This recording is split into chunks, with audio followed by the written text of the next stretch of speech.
We all know the story of the American Revolution from the side of the Patriots, right? But have you ever wondered what it was like for the people who stayed loyal to the king? Well, today, we're going to open a kind of personal ledger, a first-hand account from a man who lived through it all, on the side you almost never hear about. His name was William Hutchinson. So, picture this. It's 1825. An old man, 80 years old, is sitting by the fire in what was then called Upper Canada. His grandchildren are gathered around him. He tells them his memory is starting to fade, but that some things are just burned into his mind forever. He's about to tell them his story, and now we get to listen in. So let's back up a bit. Before the war, William was doing pretty well for himself. He was a prosperous farmer in New Jersey. He had a wife, 8 kids, and this deeply held belief that a man's word, especially his oath to his king, was everything. But as the 1770s rolled on, that simple belief was about to cost him everything he had. When the rebellion really started to get hot, William faced this huge choice. His neighbors, guys he'd known his whole life, were pressuring him to join the rebel army. But for him, that wasn't just picking a side. Taking up arms against the king meant breaking a sacred oath. And that was a line he just refused to cross. Death before dishonor. Wow. With just those 4 words, he basically sealed his own fate. In the eyes of his community, his refusal to commit what he saw as treason, well, that made him the traitor. And the consequences, they came fast and they were brutal. His entire world just unraveled in a few short years. What started with his neighbors giving him the cold shoulder in 75 quickly escalated to vandalism, his cattle being killed, his barns torched.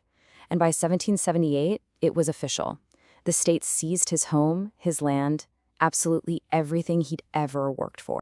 I mean, can you even imagine the mental pressure to be called a traitor for staying true to your principles, for refusing to betray your country as you saw it?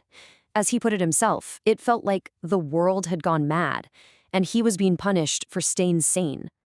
And then, the final blow. A warrant was issued for his arrest, dead or alive. He wasn't just an outcast anymore. He wasn't just a guy who'd lost his farm. He was now a hunted man in the very land where he was born. He had only one option left, to run for his life. So William and 10 other loyalists, all of them marked men, they make this desperate attempt to escape to the British lines. But their plan, it goes horribly, horribly wrong. They were found out and betrayed. Just look at these odds. You've got 11 men on foot, and they're being hunted down by over 100 soldiers on horseback. They get cornered in an open field. After a short, completely hopeless fight, they scattered, trying to find cover in an old barn. 10 of his friends made it into that barn. William, though, by just sheer chance, dove into a nearby patch of thorny bushes. And from that hiding spot, he heard everything. He heard his friends being dragged out one by one. He heard their pleas. And then he heard the silence as all 10 of them were hanged right there. His escape is it's the stuff of movies. A soldier stood literally inches from where he was hiding, but never saw him.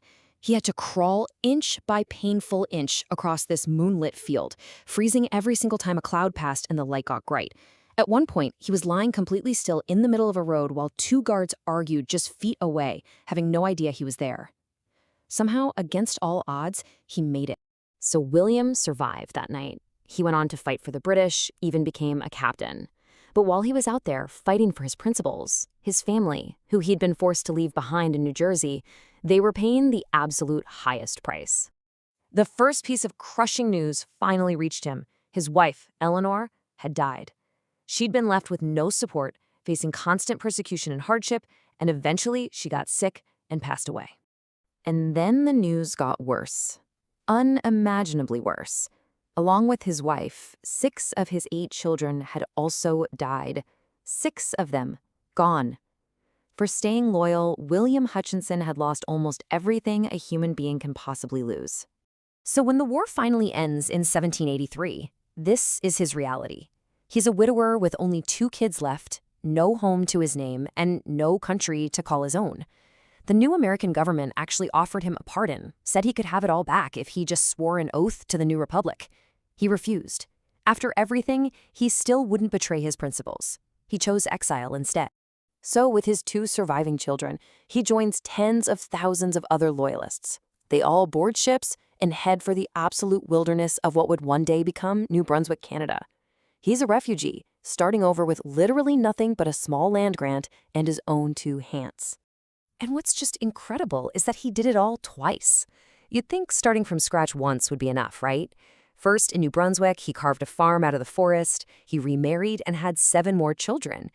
But then, 15 years later, he packed up his whole family and did it all over again, this time moving to Upper Canada to pioneer in total wilderness. And he didn't just rebuild his own life, he poured himself into building a new community. Despite having every reason in the world to be bitter and withdrawn, he chose service. He became a magistrate, a justice of the peace, and a truly respected elder in his new country. Okay, so this brings us right back to where we started, that fireside in 1825. William is an old man, looking back on this unbelievable life of hardship and resilience. But there was one last bitter tragedy that he still had to endure. His son Alexander, one of the only 2 children who had survived the revolution, was killed in the War of 1812. Talk about a cruel twist of fate. The last living link to his first family was killed by the very same enemy 30 years later while defending his new home. So from this lifetime of just incredible struggle, he boiled it all down to 5 lessons for his grandkids. And these weren't just nice-sounding ideas, these were rules for living that were forged in war and loss and survival. He truly believed that honor, resilience, and service, that's what made a life worth living. And this was his final answer. Why did he do it? Looking at his grandchildren, safe and free in the country that he helped build, he knew that the unimaginable price he paid was worth it. It all had meaning, because he had secured a future for them. Just 1 year after sharing this story with his family, William Hutchinson passed away. He didn't leave behind a great fortune, but he left something so much more valuable. A story of sticking to your principles and a legacy of just unshakable loyalty.